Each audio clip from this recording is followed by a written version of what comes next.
Jonas capítulo 1, versículo 1 e versículo 2. Diz assim a palavra de Deus. Veio a palavra do Senhor a Jonas, filho de Amitai, dizendo: Dispõe-te, vai à grande cidade de Nínive e clama contra ela, porque a sua malícia subiu até mim. Vamos falar com Deus. Muito obrigado, Senhor, para a leitura de tua santa palavra mais uma vez aqui nessa manhã. Clamamos que o Senhor permaneça conosco, nos fazendo entender a tua vontade.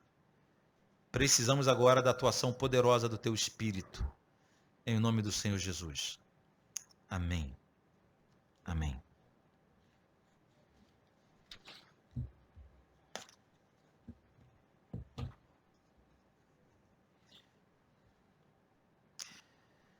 De todos os profetas menores, Jonas é de longe o mais conhecido, não é verdade?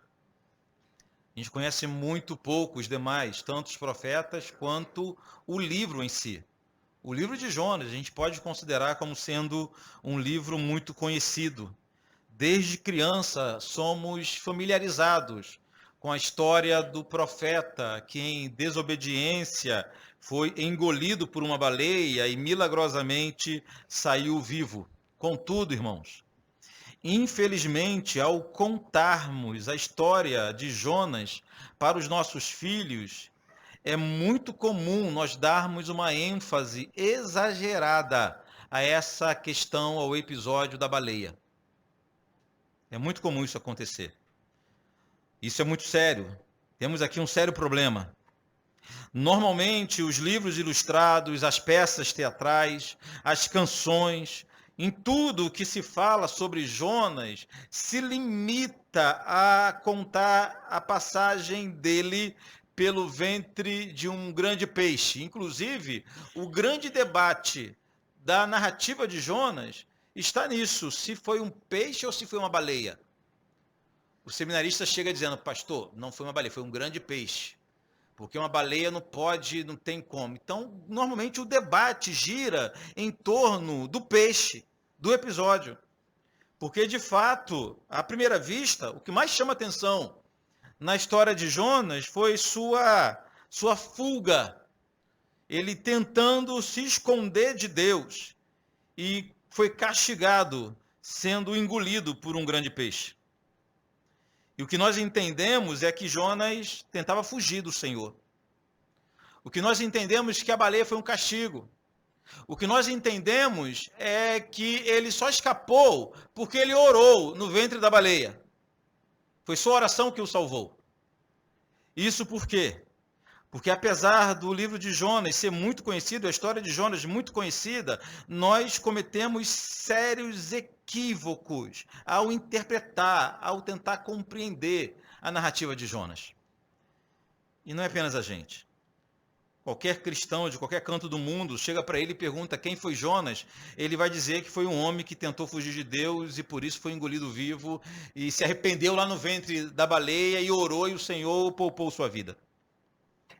Irmãos, a baleia não é a figura mais importante desse livro. O milagre do profeta ter sobrevivido ao ventre da baleia não é nem de longe o milagre mais importante desse livro. Há muitas riquezas aqui, há verdadeiros tesouros no livro de Jonas, há ensinamentos muito mais importantes do que o relato do milagre dele ter passado pela baleia, e isso pela graça de Deus, com a graça de Deus. Se o Senhor nos permitir, nós veremos hoje. Tá bom? Para compreendermos melhor o livro de Jonas, ele está muito bem dividido em 4 etapas, ou em 4 cenas. Cada cena em um capítulo. O capítulo 1, por exemplo, apresenta a fuga de Jonas. O capítulo 2 narra a oração de Jonas no ventre do grande peixe. O capítulo 3 narra a pregação de Jonas em Nínive. E, por fim, o capítulo 4 narra a ira que o profeta sentiu por Deus ter perdoado pecadores. Isso nós veremos com a graça de Deus. Mantenha sua Bíblia aberta. Vamos voltar no capítulo 1. Nos voltemos para o primeiro capítulo. Logo no versículo 2, encontramos o Senhor dando uma missão ao profeta, uma ordem dificílima. Olha o versículo 2. Dispõe-te, vai à grande cidade de Nínive e clama contra ela, porque a sua malícia subiu até mim. Irmãos, Jonas era um homem de Deus. Ele conhecia os mandamentos e as promessas divinas. Como profeta, ele conhecia bem o Senhor e ele sabia que Deus era bem capaz de perdoar Nínive, se caso os ninivitas se arrependessem.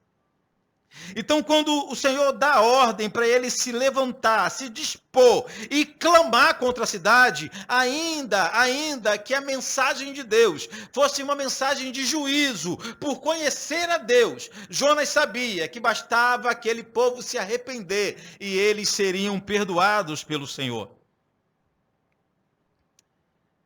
Por isso que a mensagem, ou a ordem de Deus para Jonas foi dificílima, muito difícil. O Senhor lhe deu uma ordem muito simples. A palavra do Senhor era muito clara a Jonas. Deus não falou por enigmas. Alguns episódios da Bíblia que Deus fala por enigmas.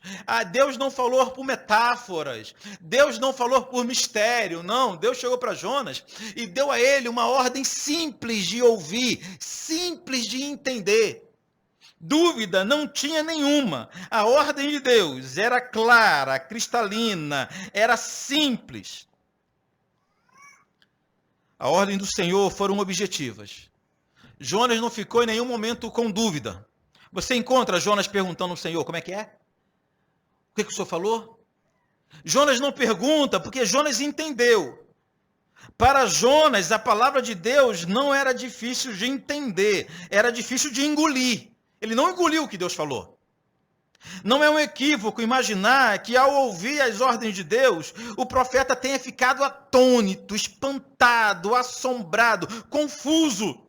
Isso porque o Senhor queria que ele fosse pregar, que ele fosse ser um missionário, justamente na terra dos seus maiores e piores inimigos. Era só essa a missão. Os ninivitas eram terríveis, irmãos. Eu não tenho dúvida que qualquer um de nós, no lugar de Jonas, sentiríamos também tudo que Jonas sentiu.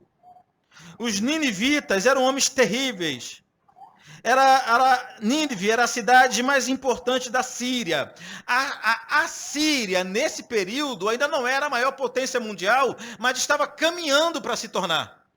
A Síria começou a dominar, conquistar os países, as nações ao redor por meio da guerra. Até aí tudo bem. Todas elas faziam guerra para conquistar território. O problema eram as táticas utilizadas pelo exército assírio. Eles não se contentavam em simplesmente conquistar uma terra. Eles queriam gerar pavor. Então, aonde o exército assírio chegava, ou o exército ninivita, a mesma coisa, onde eles chegavam trazendo terror. Eles não se contentavam em simplesmente matar o inimigo. Eles tinham que primeiro torturá-los. Há imagens, há ilustrações de soldados assírios, mais ou menos assim, com o inimigo vencido, com o seu pé na garganta, no pescoço do inimigo e arrancando a língua do seu adversário.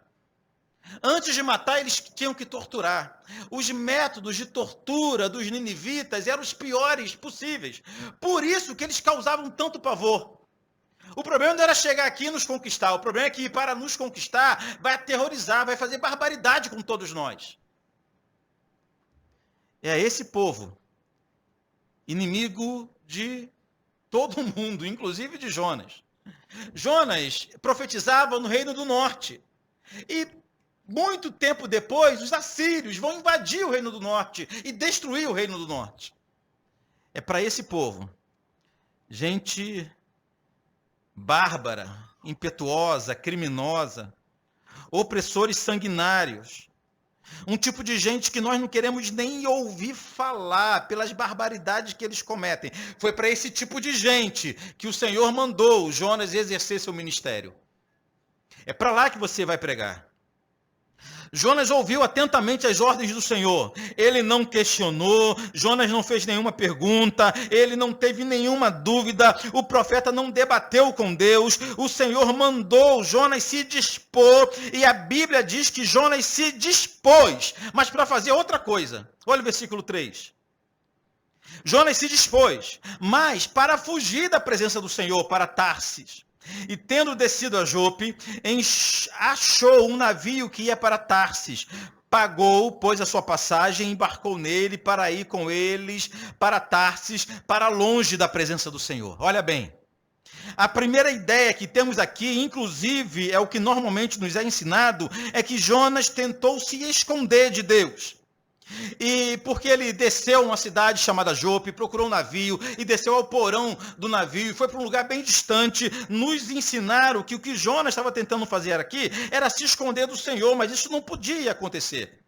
Jonas sabia que era impossível ele se esconder de Deus. Jonas não era um neófito, não era um novo convertido, não era um aprendiz de profeta, ele era um profeta.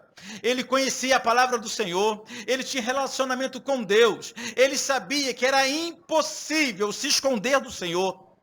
Mais tarde, ainda aqui no capítulo 1, quando os ventos estiverem açoitando o navio onde Jonas estava, e os marinheiros foram perguntar quem ele era, no versículo 9, ele respondeu o seguinte: sou hebreu e temo ao Senhor, sou hebreu e temo ao Senhor, o Deus do céu, que fez o mar e a terra. Então Jonas sabia que por onde quer que ele navegasse, ele estaria navegando por águas conhecidas de Deus. Jonas sabia que era impossível ele se esconder do Senhor. Jonas, como um homem de Deus, ele já vivia essa realidade do Salmo 139, ou já até conhecia esse salmo, quando diz o seguinte: para onde me ausentarei do teu espírito? Para onde fugirei da tua face? Se suba ao céu, lá estás. Se faça a minha cama no mais profundo abismo, lá estás também. Se tomo as asas da alvorada e me detenho nos confins dos mares, ainda lá me haverá de guiar a tua mão e a tua destra me susterá. Se eu digo, as trevas com efeito me encobrirão, a luz ao meu redor será, e a luz ao redor de mim se fará noite, até a própria treva não te serão escuras. As trevas e a luz são as mesmas coisas para ti. O salmista, no Salmo 139, fala da impossibilidade de alguém se ocultar do Senhor, e Jonas sabia disso. Então, em momento nenhum, ele quis se esconder de Deus. Se ele não quis se esconder de Deus, o que ele quis fazer então? Somente desobedecer. Somente isso. Só isso. Ele sabia que não tinha como se esconder. Ele sabia que não tinha como também debater com Deus. Então, em seu coração, o profeta escolheu o caminho da desobediência. Então, Jonas não é o profeta fujão. Jonas é o profeta desobediente. É bem diferente.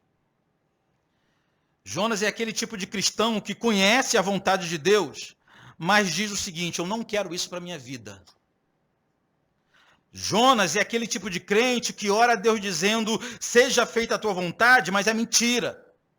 Jonas é aquele tipo de crente que acha que tem em suas mãos o governo da própria vida e que pode simplesmente dizer não à vontade de Deus. Como Jonas há milhares ainda hoje em dia.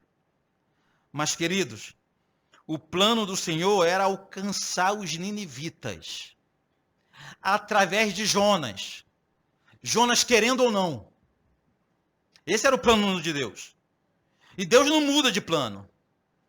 Deus ele não chega a determinado momento da história e fala, é melhor assim, sabe? Pensando bem, eu me equivoquei. Não, Deus não muda de planos. O plano do Senhor era pregar, alcançar os ninivitas através de Jonas, não de outro profeta. Se fosse outro, ele teria mandado outro, mas ele mandou Jonas. E para que tudo acontecesse exatamente da forma que o Senhor decretou, depois desse ato de desobediência do homem, do versículo 4 até o final do capítulo 1, o que encontramos é um Deus soberano, irmãos, que decidiu mover as maiores e mais terríveis forças da natureza, somente para que sua vontade fosse cumprida. Somente para isso. o onipotente Deus deu ordem aos ventos, sacudiu os mares, enviou um grande animal marinho para que o profeta se lembrasse. Quem é que manda? Quem é que manda? O capítulo 1 termina com um tom fúnebre. Jonas sepultado no ventre de um grande peixe. Eu estou encurtando porque você conhece bem a história. E assim termina o capítulo 1. Um tom de morte. Um tom de desespero. No capítulo 2, Jonas fez sua oração no lugar mais inusitado da terra, não é verdade? Olha o versículo 1 do capítulo 2. Então Jonas, do ventre do peixe, orou ao Senhor seu Deus. Uma oração de angústia. Uma oração de perplexidade. Perplexidade. A gente lê o texto bíblico, os textos bíblicos, e a gente lida com tanta naturalidade, né? Porque não foi você que viveu isso. Estar no meio de um mar, numa tempestade, já deve ser algo apavorante. Eu nunca estive. Você já esteve no mar, numa tempestade? A última vez que a gente foi pescar, né, Rony? Pescamos nada, né? Mas pescamos, o barco vinha correndo para o porto logo antes que a tempestade descesse. Começou a chover, um barco desse tamanho, 15 homens. E o motorzinho não aguentava mais, a gente queria sair do mar antes da tempestade chegar. Eu não sei o que é uma tempestade no mar. Muito menos alguém chegar à conclusão de que você tem que ser lançado no mar para a tempestade cessar.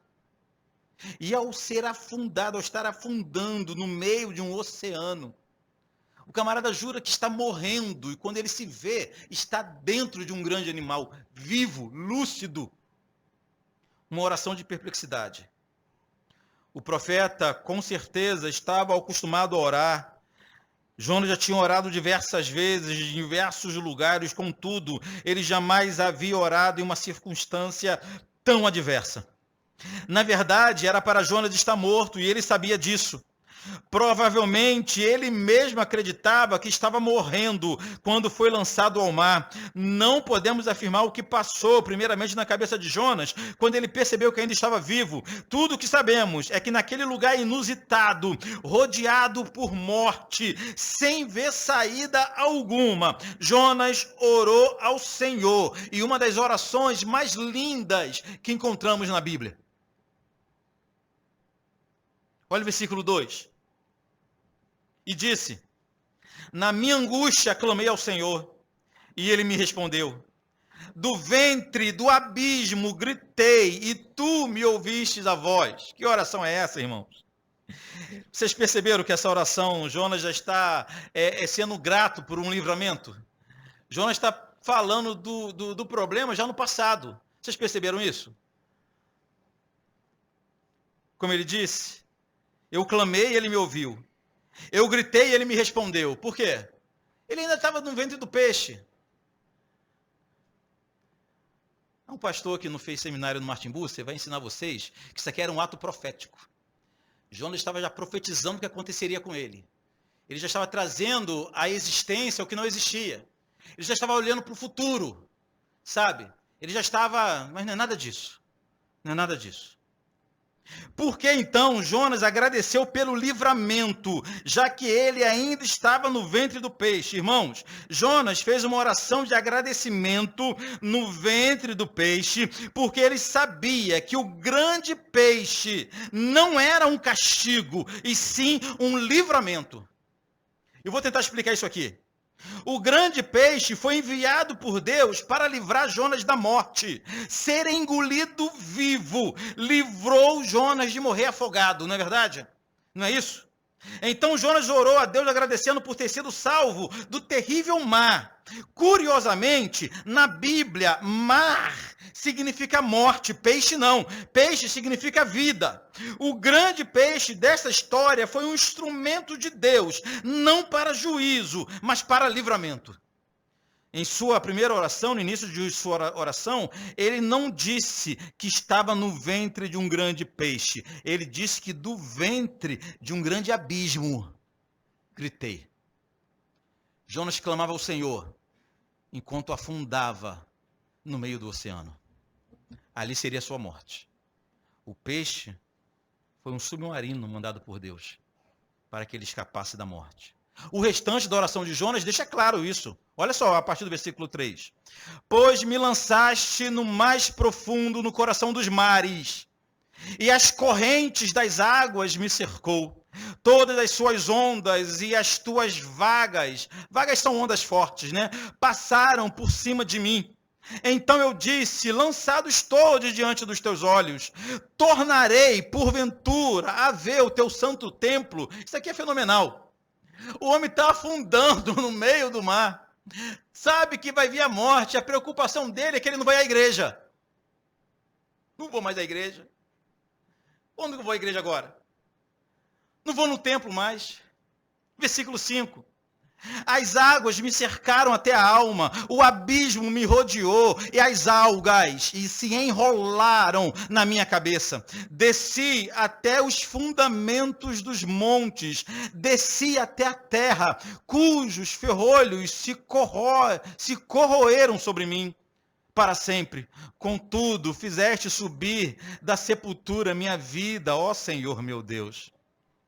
Quando dentro de mim desfalecia a minha alma, eu me lembrei de ti, e subiu a ti a minha oração no teu santo templo.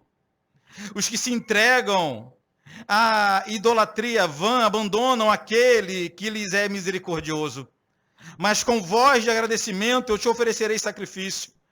O que votei, pagarei. Ao Senhor pertence a salvação. Essa foi a oração de Jonas. Uma oração de agradecimento.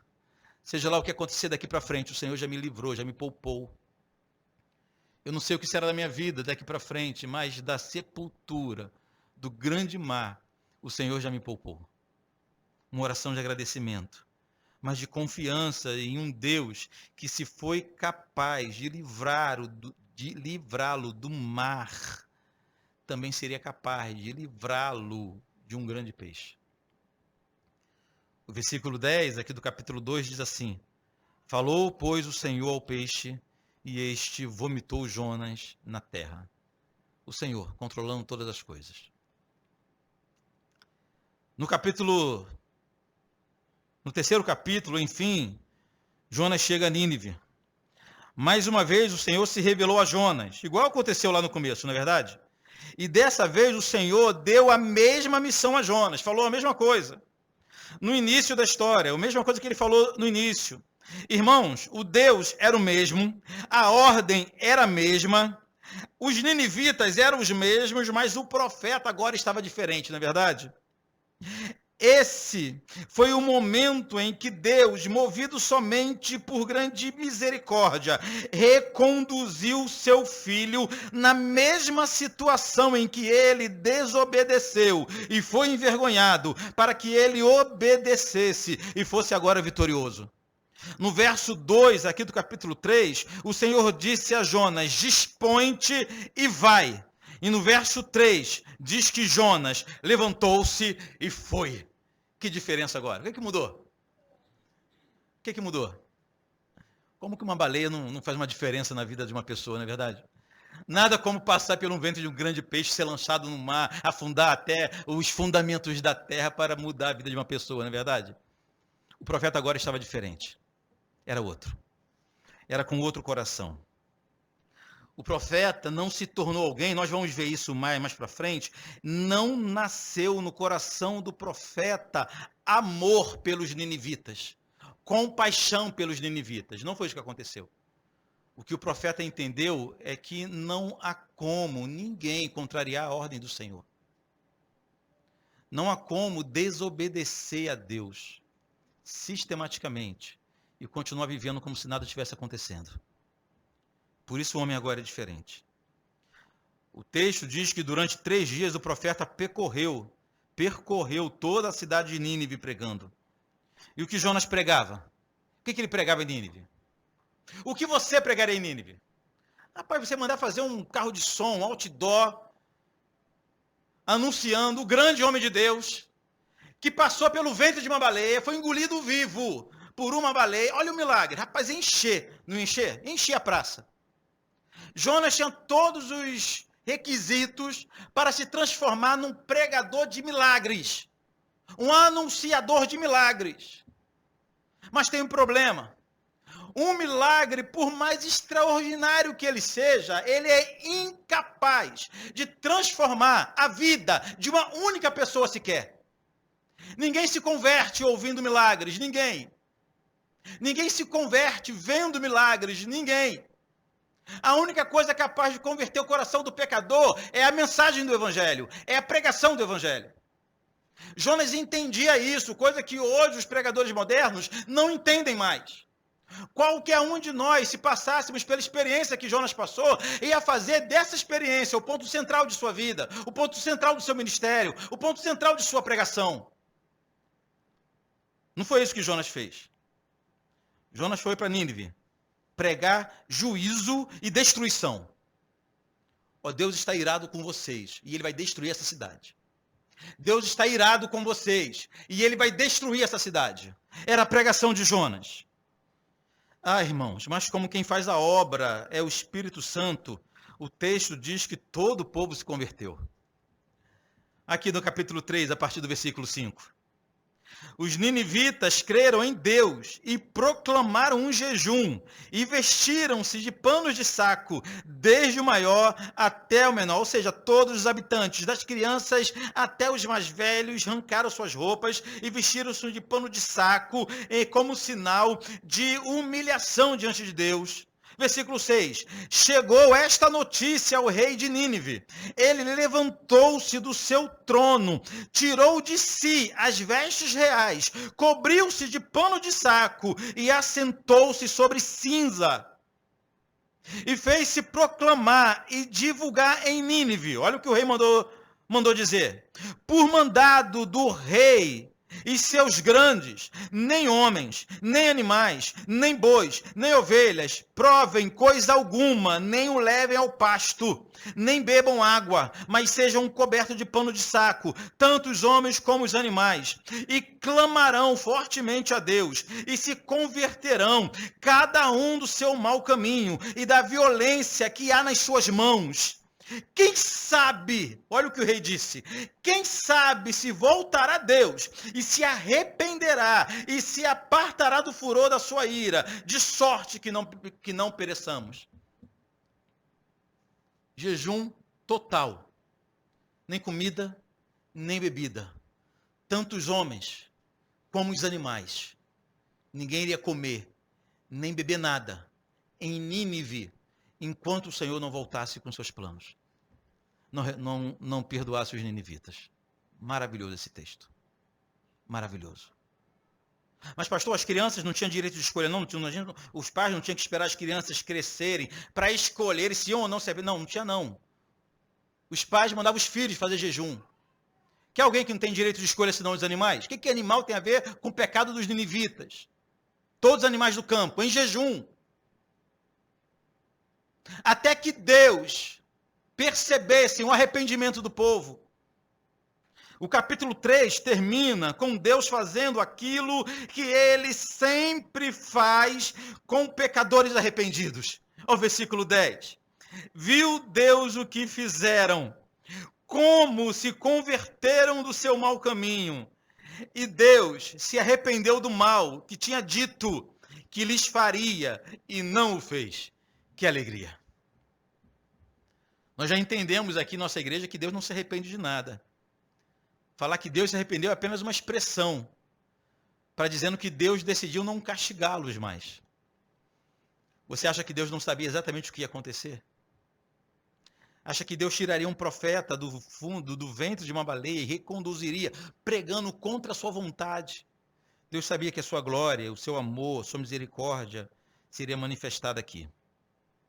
No passado, bem antes de Nínive, Sodoma, mesmo recebendo anjos e tendo Abraão como um intercessor, não se arrependeu e foi destruída. Nínive escapou de ser destruída nesse momento, porque se arrependeu. No quarto capítulo e no último capítulo, encontramos um profeta irado. Mesmo depois de passar por toda a experiência que passou, Jonas ainda guardava em seu coração um nível de ressentimento que não permitia que ele se alegrasse com a salvação dos ninivitas. Tem alguém assim? Tem alguém que você não quer ver no céu de jeito nenhum? Esses eram os ninivitas para Jonas. Jonas viveu aquele sentimento maligno que faz o homem não desejar que Deus salve um terrível pecador. Olha o capítulo 4 do versículo 1. Com isso desgostou-se Jonas. Com isso o quê? Com o fato de Deus ter mudado de planos em relação a castigar os ninivitas, né? Com isso, desgostou-se Jonas, extremamente ficou irado, e orou ao Senhor e disse: Ah, Senhor, não foi isso que eu disse, estando ainda na minha terra? Por isso me adiantei fugindo para Tarsis, pois sabia que és Deus clemente e misericordioso e tardio em irar-se e grande em benignidade e que te arrependes do mal. Peço-te, pois, ó Senhor, tira minha vida, porque melhor me é morrer do que viver. Olha que homem de Deus, que benção é Jonas, né? Cara, eu prefiro morrer do que ver essa pessoa salva.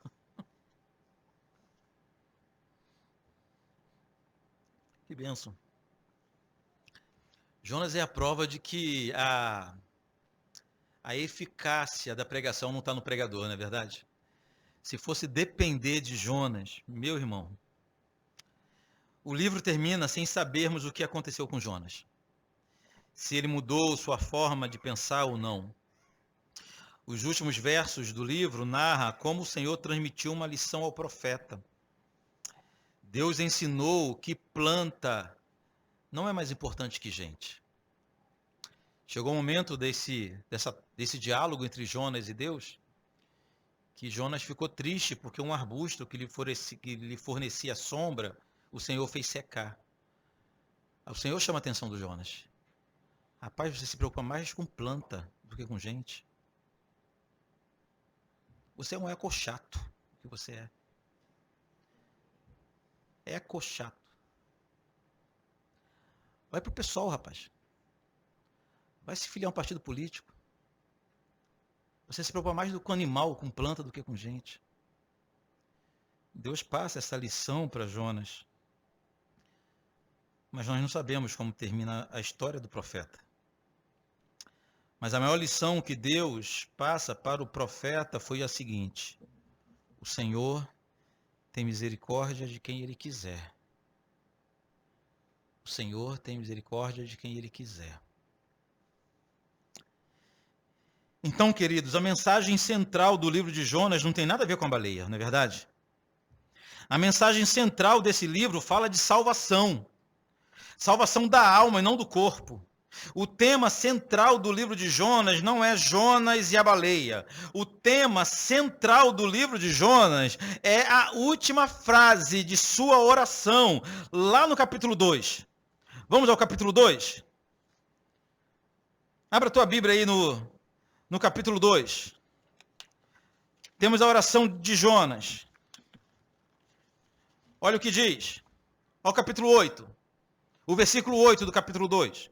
Os que se entregam à idolatria vã abandonam aqueles que lhes é misericordioso. Mas, com voz de agradecimento, eu te oferecerei sacrifícios. O que votei, pagarei. Ao Senhor pertence a salvação. Ou em outras versões, a salvação pertence ao Senhor. Essa é a doutrina principal, a doutrina central do livro de Jonas é essa. A salvação pertence ao Senhor e a ninguém mais. A ninguém mais. A mensagem do profeta Jonas para nós hoje é a seguinte: nós não podemos limitar a pregação do Evangelho somente às pessoas que nós achamos dignos. É o Senhor quem decide, quem Ele chama para o seu rebanho. Somente o Senhor tem o poder de decidir quem é sua ovelha e quem não é sua ovelha. Isso porque a salvação pertence ao Senhor. Outra lição. Mesmo as pessoas mais terríveis desse mundo, aquelas que cometeram as maiores atrocidades, ou aquelas que vivem de forma mais imoral e depravada possível, mesmo elas precisam receber a mensagem do Evangelho. Nós não temos o direito de sonegar a mensagem da cruz a quem quer que seja. Isso tudo porque a salvação pertence ao Senhor. Temos mais. Nós temos uma triste mania de achar que somente os pobres, os necessitados e os mais fracos da sociedade é que precisam ouvir a mensagem do Evangelho. Deus não faz essa distinção. Para o Senhor, o pobre e o rico necessitam igualmente de salvação. O empregado e o patrão necessitam igualmente de salvação. A vítima e o bandido necessitam de um Salvador. O oprimido e o opressor necessitam de um Salvador. O torturado e o torturador necessitam de um Salvador. Isso porque, irmãos, o pobre, o trabalhador, a vítima, o oprimido, o torturado são tão pecadores quanto o rico, o patrão, o malfeitor, o opressor, o torturador. Diante de Deus, todos eles são iguais, todos eles são pecadores, todos eles necessitam de salvação e o nosso grande Deus salva quem Ele quiser, porque a salvação pertence ao Senhor, não a nós.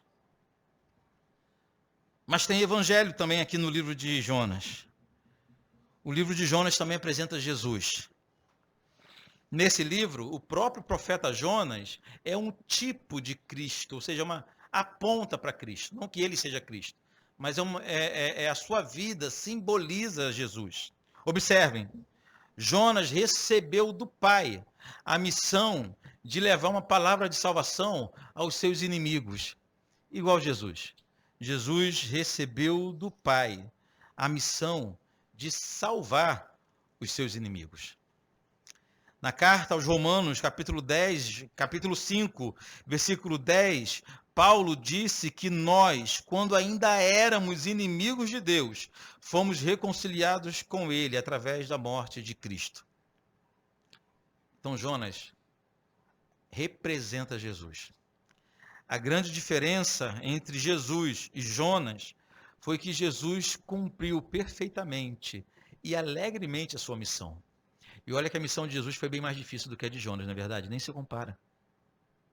A missão de Jonas era pregar, sem saber qual seria o resultado. Ele imaginava que Deus poderia... Ele sabia que Deus poderia perdoar, mas ele não tinha certeza se o povo se arrependeria.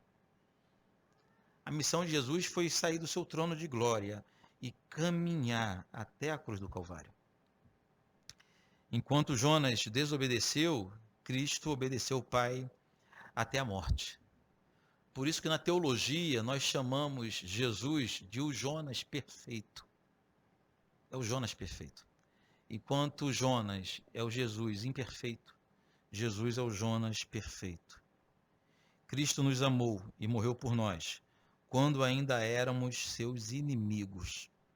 E eu preciso terminar com 3 aplicações. A primeira, mais importante do que ouvir a palavra de Deus é obedecer a palavra de Deus. Jonas inicialmente era um bom ouvinte, mas um péssimo praticante. Ele ouviu Deus e levantou-se para fazer tudo ao contrário. A vontade de Deus é claramente exposta em sua palavra. E diante a palavra de Deus, todos nós devemos nos render.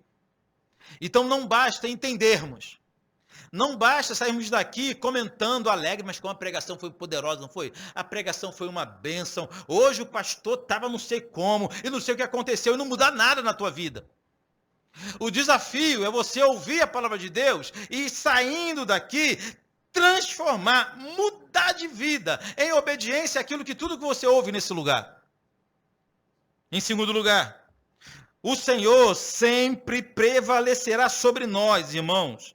Nossa vida fatalmente glorificará o Senhor. Só nos resta saber se glorificaremos ao Senhor com alegria, espontaneidade, ou se glorificaremos ao Senhor como Jonas, moído depois de um longo sofrimento.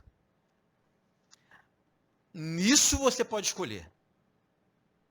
Que a tua vida glorificará o Senhor, isso está decidido, está decretado.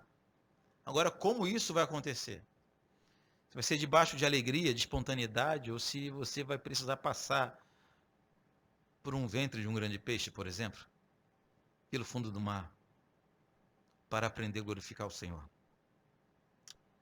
Para finalizar, seja em nossa igreja, ou em nossa família, ou em nosso bairro, ou em nosso local de trabalho, seja lá onde for, não somos nós que decidimos quem pode tornar-se ovelha do rebanho do Senhor. Tudo que podemos fazer é pregar para todos, cuidar de todos, apacentar todos, convidar todos, ter compaixão de todos, porque a salvação pertence ao Senhor. Amém? Se os problemas parecem não ter solução, quando as mágoas inundam o teu coração, há alguém que atende a tua oração. Jesus Cristo, Mestre, Senhor, Ele é o dono da chuva, do sol e do ar, é Senhor da alegria, da dor, do chorar. Ele é o dono dos montes, do céu e do mar, é Senhor das crianças, das preces, dos hinos. Ele é meu e também teu Senhor.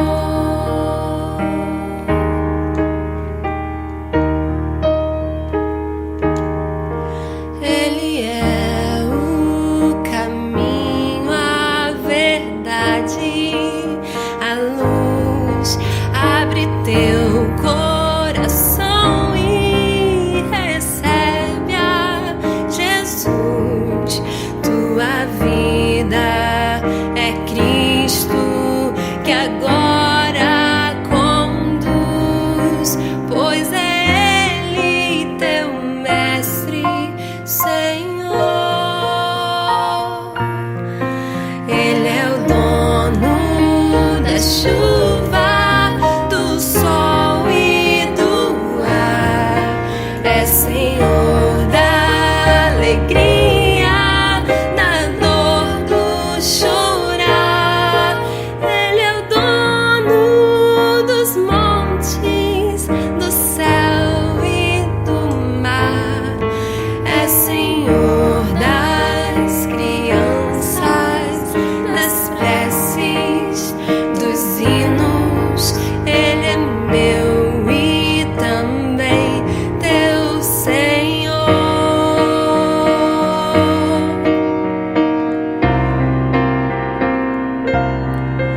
Como é bom caminhar nesta luz, nesta paz.